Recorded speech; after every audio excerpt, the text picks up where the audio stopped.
What's up, you guys? What's up, my YouTube family and friends? And we are back with another video. So I always get this request. I was trying not to be too spiritual too soon, but I have a lot of friends that like to talk to me about in-depth conversations and in-depth things that they go through. So tonight we'll talk about the first two signs that you are ascending into your spirituality.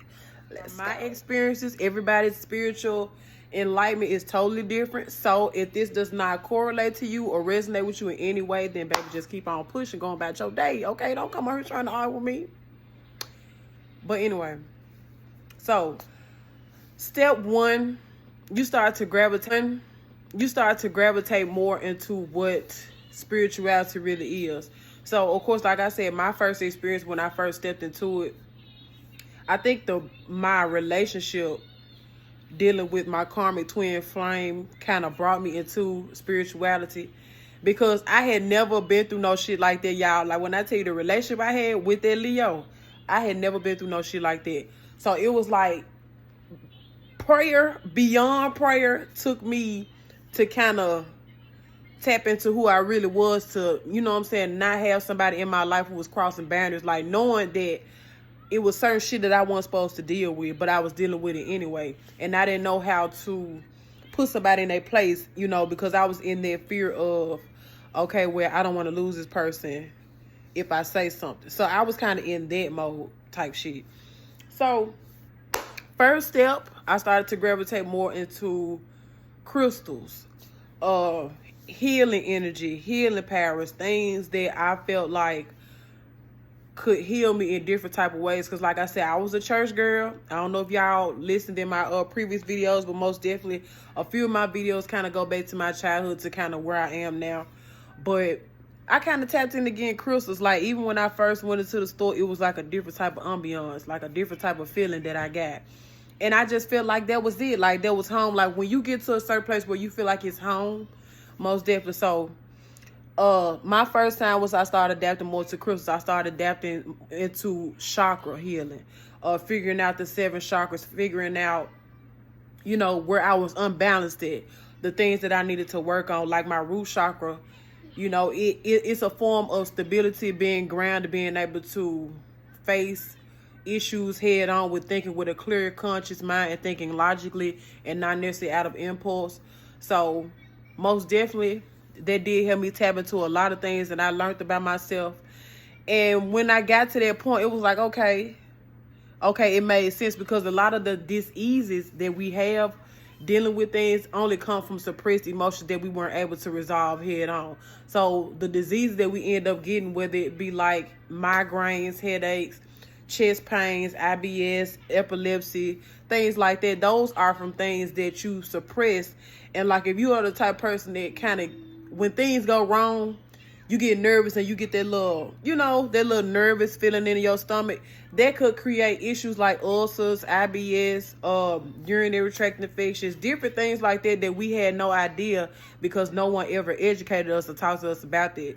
So most definitely, that was my first step out. Like I said, I tapped into crystals, I tapped into chakra healing, Reiki healing, manifesting, praying, and things like that. So most definitely, I had ended up getting somewhere with it. And I've been like on that trip ever since, baby, because I keep smoking rose quartz. When shit start going out of hand, I keep it by my stand, stop playing.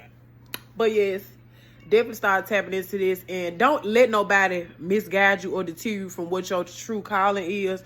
If you feel like this is something, you know, where you can gain some type of spiritual consciousness, by all means, baby, this most definitely spirituality and the whole nine, it starts to basically separate you from what you thought it was to what it actually is.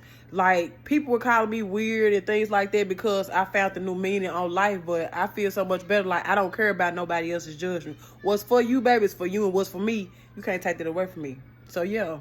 But, guys, we'll get more into the 7 chakras and what they mean, because I do have a lot of people who ask me what the different chakras mean. And please, y'all, before y'all go get all these damn tattoos, educate yourself on these things that you are getting. Yeah, they look cute like the hamster and the and all that other stuff, the air horrors, because a lot of y'all be doing don't know what the hell y'all be getting. educate yourself first, especially when y'all start tapping in and dealing with deities. But like Oshun and Yuma, y'all, and Oya, things like that. But like I said, later on down the line, we'll get into those type of things. But secondly, how you know that you are tapping into your spiritual consciousness, you definitely start to, and this is the big one, shadow work. Definitely have to get into that shadow work. If you don't get at some point in your spiritual journey through some type of shadow work, you are not doing it right. You are not doing it right, and you are just doing this because all this shit that you be seeing on the social media platforms look cute. You have to do the shadow work. That is like the hardest, most difficult part of the spiritual life is shadow work. You have to find the darkest parts about yourself, and you have to tap into that. You have to go back in your childhood and whatever hindered you and caused you trauma within that childhood. Normally they say at whatever age your trauma happened, you get stuck there. Mentally, you get stuck there.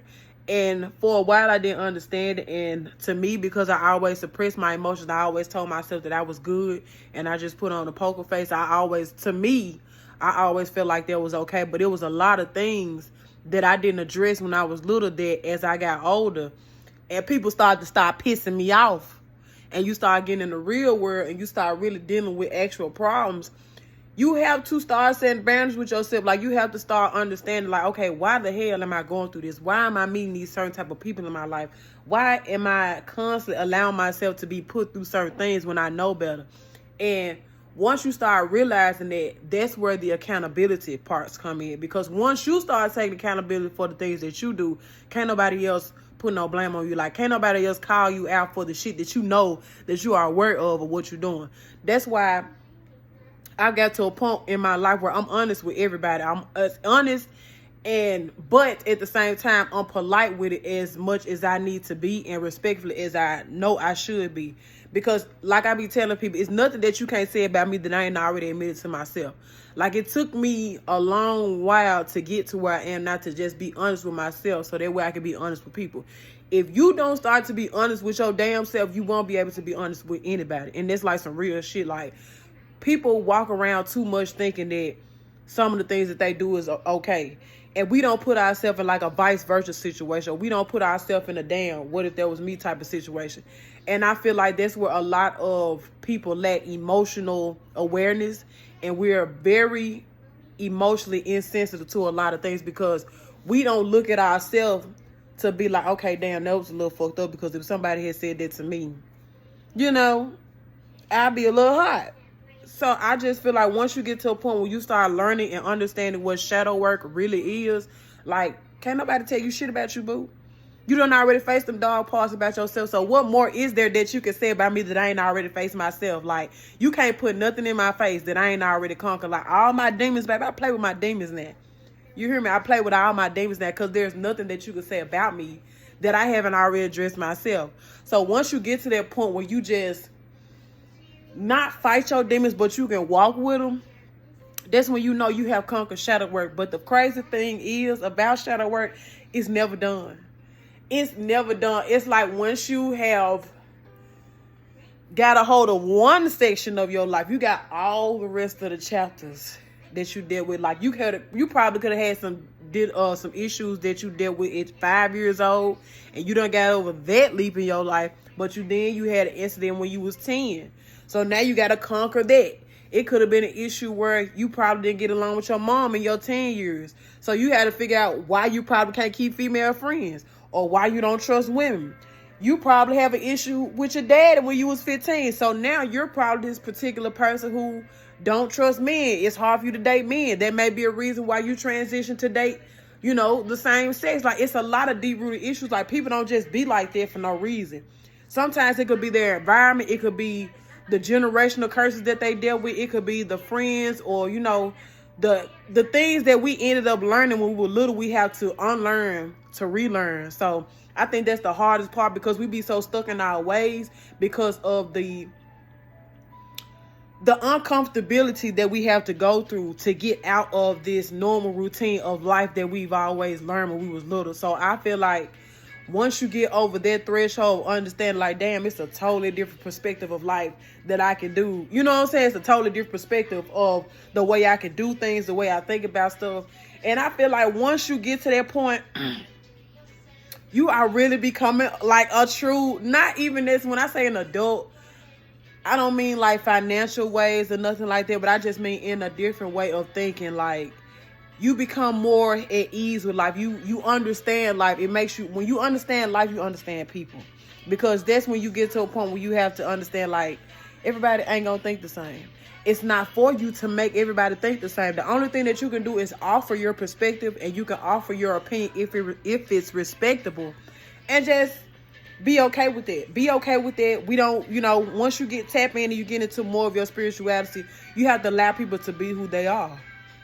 That's what makes them who they are. Like, everybody has a different path in life, and there's nothing that you can do about it but accept it or move on, or choose to keep them in your life. And if they choose to see your ways, then that's cool. But no, like, once you get to that point where you have learned the shadow work, it comes with accountability, your characteristics, your character flaws, things that you can work on, things that you can progress in, especially if you're wanting an abundant life and you're wanting a different turnaround. If you have kids or a family, it helps you to be able to raise your children way better than where you grew up or how you grew up. Like, your kids will have a different perspective of love, nurturing, education, different things like that. So it's not always about you. It's never about you. When you have kids involved, it's never about you, because your way of thinking will trickle down to how your kids think.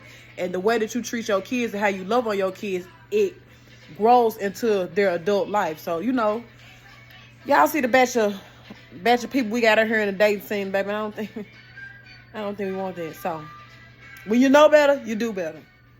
So, for now, I'll just get into those two, and I will have more, because one thing about spirituality, it's not an ending to none of this. Like, as long as you are on this earth, you are going to learn so much about yourself, the way you look at things, from the things you eat to how you dress to the things we put in our body to damn near the washing powder that we use. So it's going to be so much that you will end up learning and understanding about yourself. If you are on the path to spirituality, if you have questions about it, or you just feel like you want to know more about it, that's what I'm here for. But I'm going to tell it to you in the hood, in the real way. So, like I said, spirituality, baby, it's a ride. It's a real ride. Like, it's a real roller coaster ride. Like, one day you up, you thinking like everything, finna be cool, and you done conquered all your demons, and you think that hell is over with. Then, the more that you see for yourself and for your life, the bigger the freaking fucking obstacles get for you. And that's like, it be like, why y'all? Oh, when I say y'all, I'm gonna tap more into that too. But y'all just gonna be like, why y'all? Just some things you just not gonna understand until you get to the top of the hill. Like, they will have a way of pushing you until you be like, okay, now I see why. I see why. Because the things that we dream of, we be wanting them so bad, and we be wanting it to come to us so quick, but not understanding. The bigger the prize, the bigger the reward, the bigger the risk, the bigger the obstacle. You're going to go through so much. Like, if you want to be a powerful person, you got to go through some shit just to say that you built for it tough and you can handle it. So, most definitely we'll be getting into it in more videos. But again, these were the top 2 signs that you are tapping into your spirituality. I am Emerald Green, and don't forget to like and subscribe, y'all, to get future videos and notifications for my videos. And I'll also be adding workout tips too, because don't play. Just because I slowed down on me, I stopped. Y'all ass is gonna be getting in shape. We gonna unbig them backs. We got too much shit to do and too much traveling to do for y'all backs to be wide, okay? All right. So don't forget to like and subscribe. I love y'all. Thank y'all for tuning in. Thank y'all for listening. Thank y'all for giving me a chance. So until next time, bye y'all. I got to put this on my phone because I got to meditate tonight, baby. It's been rough.